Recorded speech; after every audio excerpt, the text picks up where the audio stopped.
All right, commandment number one is always be yourself. Uh, uh, uh, Lots of people disguise their true thoughts and feelings for lots of reasons, some valid, some not so valid. But the point is that people subconsciously pick up on the fact that we are hiding or we're being guarded. And when we encounter someone who's being guarded, we get guarded. And when we're guarded, it gets in our way of building trust because we're not going to be forthcoming. We're not going to share with you what we really think. We're not going to be straightforward. So if you think of somebody you trust, think of somebody like right now in your life, and if you think of a name and a face, that helps. Do you really worry about spilling what's on your mind or how it comes out?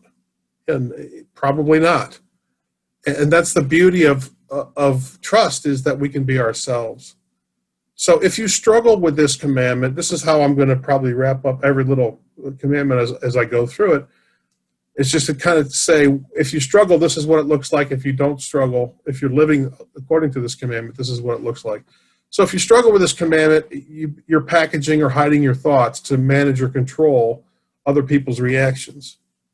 If you're living according to this commandment, there's lightness and ease to your communication. And unpleasant topics, are discussed almost as freely as pleasant ones. You can go to that icky place, and that's being yourself. All right, commandment number 2 is a very important one, which is live by your commitments and not by your intentions. So, trust is earned when we follow through and not by trying. And so make only those commitments that you're going to hold yourself accountable to keep. So again, let's get into the real world, folks. When people miss a commitment to you, do you remember it? Yeah. Do you always let them know? No. Are you more wary the next time they make a commitment to you? Sure.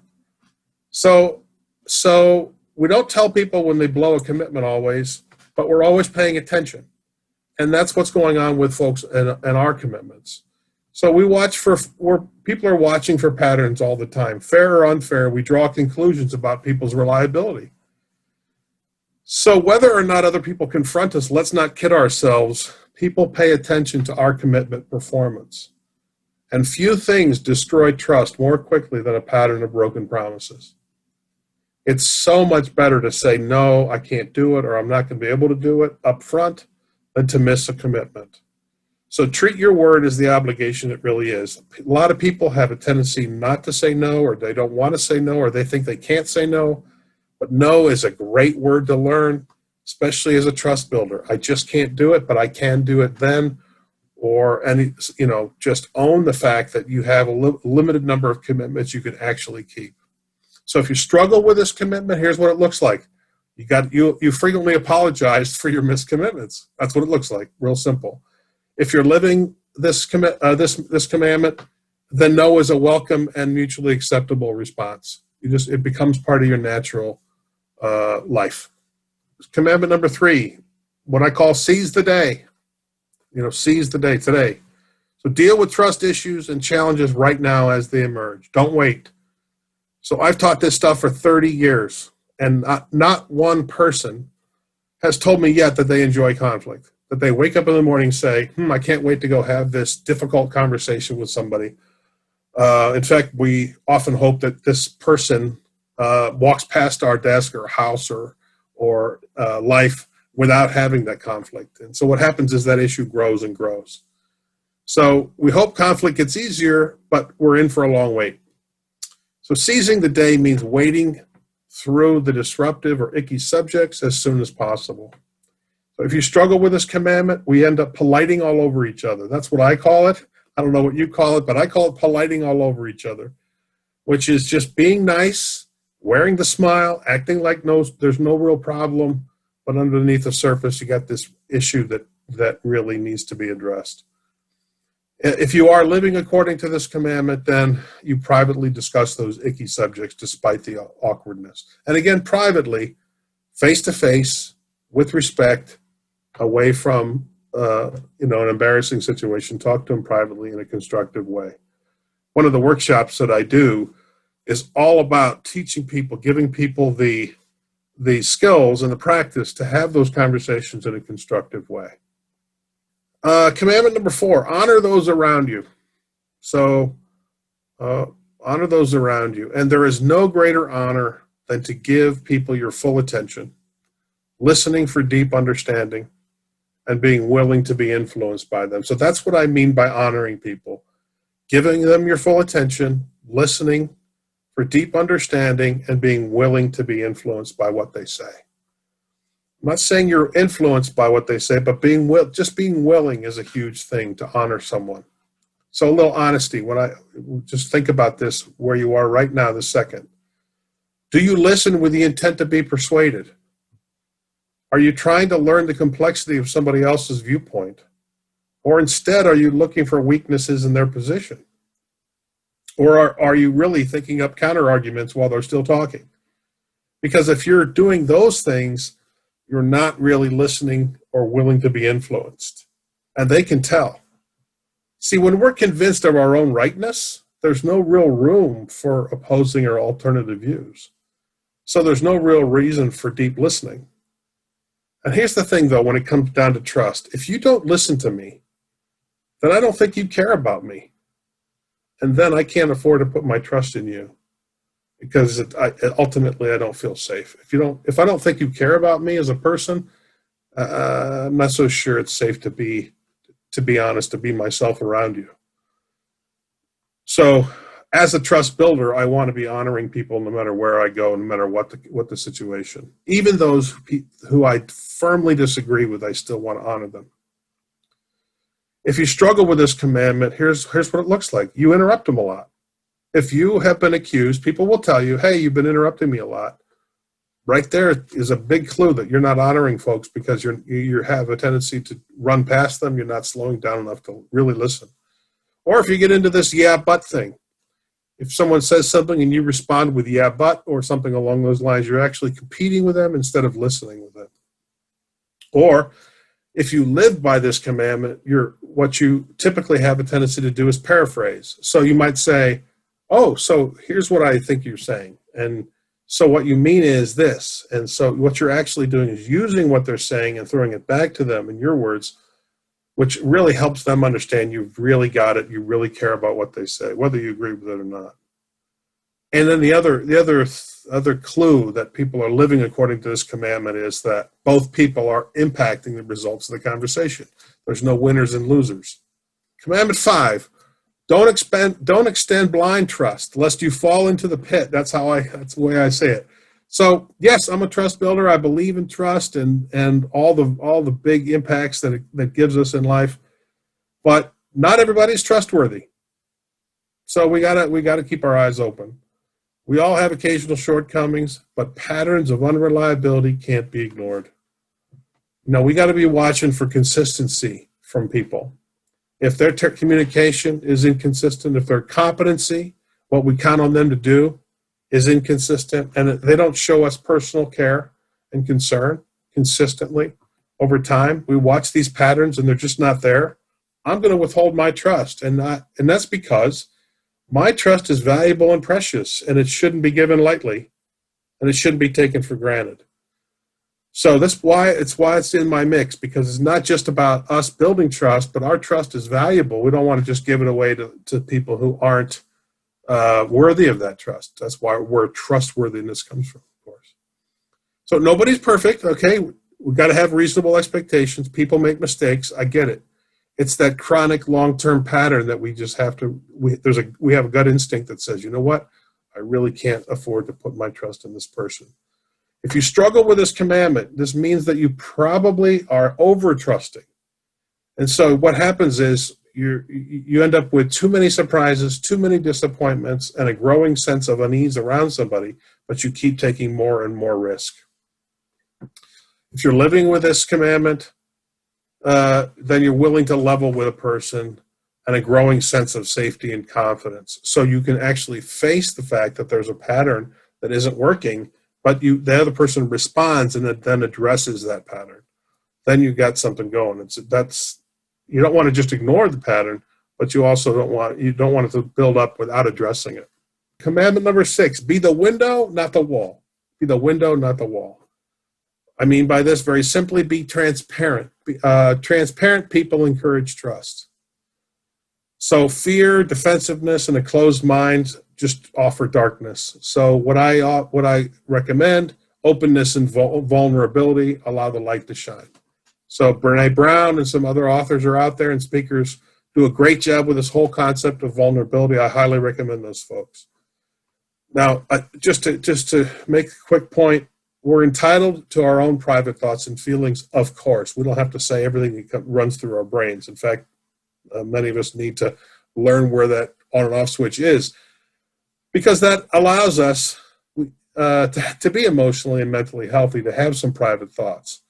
But trust is built when we become vulnerable and in no other way. We didn't jump off the side of the pool into our parents' arms and learn that we can trust them unless we jumped. So you can't learn trust without risk. So somebody has to have a chance to earn our confidence for us to build trust with them. So I always suggest that we err on the side of transparency and openness, and we share stuff, even if it's bad news. The more they can handle of what's really going on with us, the more risk we'll be able to take and the more trust that they can earn. And of course, it goes in both directions. So if you struggle with this commandment, then you're not giving others many chances to earn your trust, and walls grow up. So if you feel like you're walled off, if you're isolated, perhaps you might want to try more transparency. If you're living this commandment, it looks like you're doing some gutsy, patient sharing of what's really happening, and you're shoulder-to-shoulder problem solving. You're being there next to people, and you're opening yourself up. Commandment number 7, be neither victim nor helpless. Okay? So you're not a victim. Others are not villains. This is not a superhero movie. No one is truly helpless. These are kind of mantras I tell myself, okay? So, look, I fully recognize that people are people and we can inflict harm on each other. I'm not discounting that. But I do think that if we walk around thinking that we're a victim all the time, or that other people are villains, or I'm helpless, then that's a story I tell myself that's reinforcing, and I can't then build trust or build bridges to the other people. So victims can't trust villains by definition. So that kind of thinking absolves us of any responsibility of taking any kind of risk. So what I say here is always ask yourself, what can you do, what can I do to further my objective of building some kind of a connection? So if I struggle with this commandment, our internal self-talk sounds like this: it's all their fault. It's not my fault, or there's nothing I can do. If I tell myself those kinds of things a lot, then I'm acting as a victim or making somebody into a villain, etc. If I'm living according to this commandment, then in fact I'm asking myself empowering questions, much more, the questions that gets me unstuck, which would be looking at how somebody's behaving in a way that I don't agree with, but I might ask myself, why would a reasonable person be acting that way?